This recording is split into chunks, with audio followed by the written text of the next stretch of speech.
Discovery involving a missing Newark, Delaware woman. Yeah, police say they found her dismembered remains inside a car after a days-long search that spanned 2 states. And authorities were alerted by the victim's employer after she failed to show up to work. Action News' Toronto Thomas just spoke with neighbors in the victim's apartment complex. She's live now from the Newcastle County Police Department with the latest on this investigation and what they found today. Toronto. Well, this is still an active investigation for Newcastle County Police. They are looking to the public for tips, but they think they have their man, a man who is now accused of a disturbing crime. I know it's a very horrible situation. A horrific crime that residents of this quiet apartment complex can't believe. One of their neighbors murdered and dismembered. I think that this is just a really sad thing to know about. 31-year-old Tracy Nyaricki's employer contacted police Friday after she hadn't shown up to work in days. They arrived at her apartment in the 2700 block of Stone Place in Newark and found suspicious circumstances that were concerning enough for Newcastle County Police to issue an alert for her disappearance. Detectives identified 32-year-old Norbert Matara as a potential person of interest and tracked him to Maryland. With help from Aberdeen police, at around 5 p.m. Saturday in Aberdeen, Maryland, authorities found Matara's vehicle with dismembered body parts of the victim inside. I saw the police here since Saturday, so I just figured it was something regular, and that's heartbreaking. Matara was in the vicinity of that vehicle. He was arrested immediately. Police have not given details on the exact nature of his relationship to the victim, but they do say the two were known acquaintances. As police continue to gather evidence at the apartment, neighbors are haunted by the disturbing discovery. That's a horrific situation, and we're just going to pray for the family and our condolences. The suspect is still at a holding facility in Maryland, but when he is extradited back here to Delaware, he will be arraigned on felony charges of first-degree murder. Police want anyone with information to give them a call. We are live in Newark, Delaware. Toronto Thomas, Channel 6 Action News. Overwhelmed with emotion and grief, family and friends of 17-year-old Yakim Lawler came together Sunday to cry and to remember a young life now gone. It was so unexpected, and it's just a tremendous loss. Balloons and posters created a sea of green, Yakim's favorite color, outside the building where police say he was stabbed over the weekend. His parents didn't want to go on camera, but thanked community members for helping them push through. I lost a son, but I gained hundreds of sons. Look how much love he got right here. Don't stop showing up. Don't stop coming. Don't stop calling. We were hoping that, to see him go to the prom and go to college. A bright future his aunt, Officer Zeldrina Beecham with Miami-Dade Police Department, says was cut short Friday night. It's just a complete devastation. And I just can't even describe it. When I got the call, I was just in shock because I'm like, this is a kid who does everything right. And this still happened to him. Miami police say they got a call about a stabbing around 11 o'clock Friday night near Northwest 6th Court and 61st Street. Police have not said exactly where the stabbing happened in the building, but much of the investigation seemed to be focused in the parking lot, which was roped off. Family identified Yakim as the victim and say the suspected killer was his girlfriend.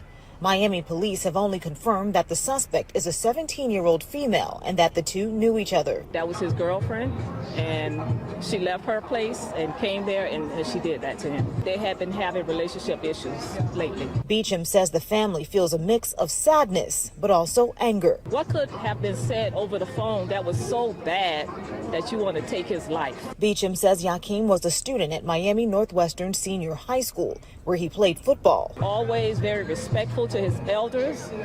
He always was very helpful. Called me just say, Auntie, how you doing? I love you. I love you too, nephew. She says he was good at math and wanted to be a stockbroker, a dream that will now never be realized. We taught him to stay out of the streets and keep his head on right, and he did exactly that, and still this happened. Well, Columbus police are releasing new information about a triple homicide. 3 women dead on the south side over the weekend. Now, police believe this incident is connected to a separate deadly shooting that happened days before, less than a mile away. NBC4 crime and safety reporter Anna Hoffman spoke with police and one of the victim's family members. Anna, police leaders also wanted to address rumors that have been circulating on social media about this, right?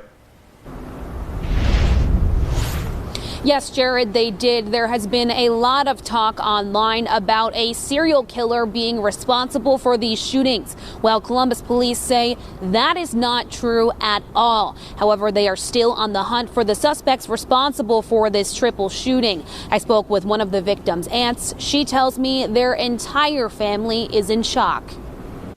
We relive it over and over and over again because we don't want to believe it. Family members in the entire Columbus community are shaken in the aftermath of the deadly shooting of 3 women inside a Southside home. Tuesday, Columbus police leaders addressing reporters about the incident and putting to rest rumors. We've been made aware that over the past several days that there have been some rumors circulating on social media that some of the incidents are connected to a serial killer. I can tell you definitively that that is not the case. It's not necessarily responsible for us to let that fester and let people get, scared about, potential, threats that, may be out there. Saturday afternoon, 34-year-old Sierra Muse, 49-year-old Dawn Clover, and 36-year-old Tiffany Parrish were found dead inside a home on South Ohio Avenue. Deputy Chief Smith Weir says they are still searching for suspects responsible for the triple shooting. Weir said Tuesday police have reason to believe these deaths are connected to a homicide on East Moeller Street on December 10th. We are still looking for several suspects out of that. 39-year-old Daryl Hambrick was shot and killed a week ago on East Moeller Avenue. Police have arrested and charged a man with his death. There's something going on here. Kelly Argyle, Parrish's aunt, says her niece, a mother of 4, did live at that South Ohio Avenue address. She is one of the most kindest people you will ever meet. Address records show Parrish did live at the address. Those records also show Hambrick lived in that same home on South Ohio before Parrish did. We want nothing more to find who did this. They killed 3 people. What kind of person could they be? They don't need to be out there because, they could kill again. Deputy Chief Weir says detectives are looking through all leads and evidence they have. Police are asking anyone with information about these incidents to come forward. Local for you at Columbus Police Headquarters, I'm Anna Hoffman, NBC4. We are getting new information tonight about a deadly shooting in New Jersey. A driver was stopped at a red light in Clifton when he was shot and killed. News 4's Adam Harding shows us what led up to the gunfire and the alleged killer now in custody. The shooting happened at this intersection late Friday. Police say the victim got out of his car and approached the suspect, who was in a pickup truck stopped at a red light. Police say the two sides started arguing when the suspect pulled out a gun and opened fire. Crime scene tape still wraps around the Christmas tree at the corner of Lakeview and Marcellus Avenues in Clifton, the scene of Friday night's deadly shooting. Friday night I'm working in the cooler. My brother is here that time. And he says something happened outside. So when I'm going outside, I see the one guy is letting and the officer is pumping, but he's already dead, I think. The Passaic County prosecutor says 51-year-old Robert Rogers got out of his car just before midnight and approached the driver of a pickup truck stopped at a red light. The two began arguing before investigators say 67-year-old Angel Pacheco pulled out a gun and opened fire. Rogers was rushed to the hospital and later pronounced dead. This neighbor's mother heard it unfold. She heard a loud bang, and I arrived home 20 minutes later, and they had already taken the body, I guess. Neighbors say this is at least the second deadly shooting here in recent months, shattering their sense of peace. Very scary. We used to live in Patterson. We just moved here in 2019 for that reason, and now it's happening. It comes once in a while to get coffee, donuts for the kids. Carlos Satamba runs a nearby bakery and knows both the victim and suspect. That's sad, that never happens. This is the second time happens over here in Lakeview. I've been here 25 years. It never happened this kind of stuff, around here, Police have not yet revealed what the two were arguing about. Pacheco tonight now facing first-degree murder charges and unlawful possession of a weapon. Neighbors. Marissa Santorelli in the Alert Center now. Yeah, and I know you have new information from police regarding a robbery that happened on Webster Avenue. What do you know, Marissa? Yep, exactly. Good morning, ladies. Now, police are just releasing photos of the car. They say 3 people took off in after doing a violent robbery over in in Mount Hope. Now I want to actually get to a video the police sent us just a couple hours ago. Take a look on your screen. In just a couple of moments, you'll see 3 individuals hop out of their vehicle and actually do that robbery. So take a look here. So a 43-year-old man was approached by 3 people in front of this Golf gas station on Webster Avenue. You see one individual of that 3 hop out of their car, pull out a gun, and then there in that blurred area, you can see they are that 43-year-old man. He unfortunately suffered just a minor injury, a laceration to one of his hands, and thankfully he's expected to be okay. But what they did is they pulled out that gun, demanded property, and then took off in that vehicle right there. Take a look back at your screen here in the Alert Center. I want to give you a better look at that vehicle they took off, and they say it's a dark-colored sedan. And again, 3 people partook in this incident. So if you have any information that could help police, they ask that you please call the Crime Stoppers hotline at 1-800-577-TIPS. And just a reminder, all calls are kept confidential. Ladies, I'll send it back to you. All right, Marissa in the Alert Center, thank you for those updates. In the Christmas market attack in Germany, the death toll is now at 5, and one of those victims was a child. 200 other people were injured after doctors accused of intentionally plowing his car into the crowd yesterday. Stephanie Bennett has more.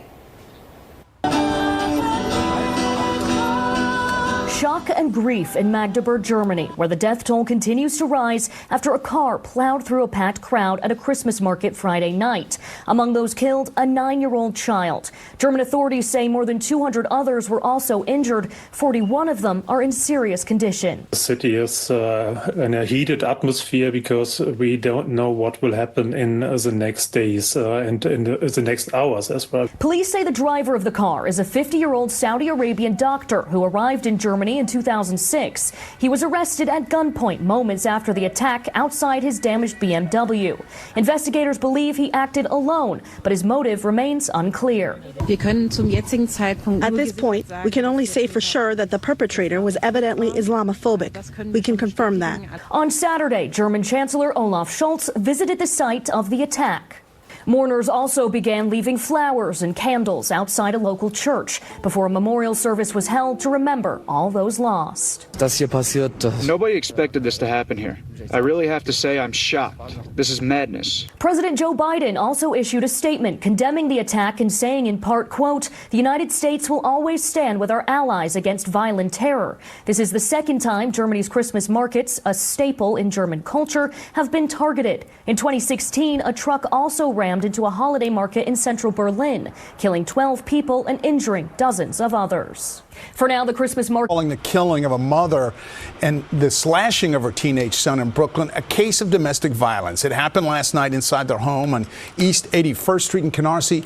Police say the 47-year-old mother was stabbed in the neck. She was pronounced dead at the hospital. Her 15-year-old son is in stable condition with an injury to his hand. Now the NYPD is searching for their attacker, who they say might be a relative. Also, is among 5 people arrested for an armed carjacking in southeast Baltimore. This happened yesterday at a stop sign at Grundy and Bank Street. Baltimore police say a woman told them a suspect used a metal tool to smash her window, and then she was dragged from the car. Police were able to track the car and arrest 5 people, their ages ranging from 21 to just 9 years old. Again, 21 to 9 years old. 3 of the suspects were sent to central booking.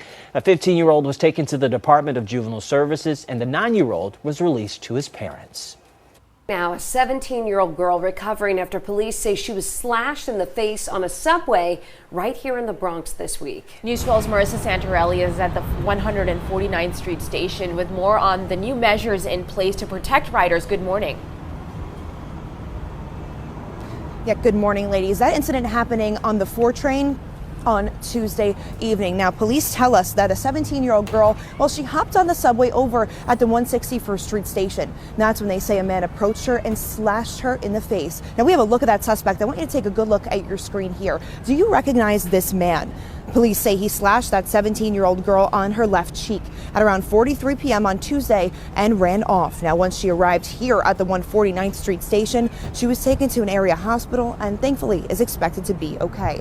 But one day later, Governor Kathy Hochul announced she deployed 250 additional National Guard members here to city subway stations for the busy holiday season, bringing the total now to 1,000 members. Now, it was part of her 5-point plan she announced back in March to reduce transit crime across the city.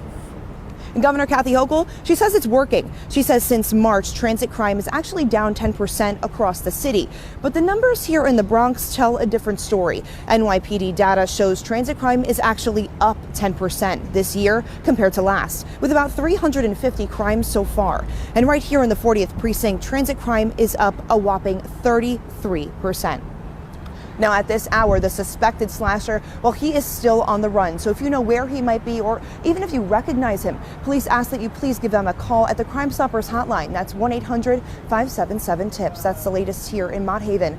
Marissa Santorelli, News 12, The Bronx. A man is dead after being shot last night in West Farms. News 12's Valerie Ryan has this story, and we want to warn you, some of the images may be disturbing. A trail of blood traces the sidewalk outside of 1295 Rodman Place after a deadly shooting yesterday evening. Officers say they found a 28-year-old man shot in the face and chest just after 6 p.m.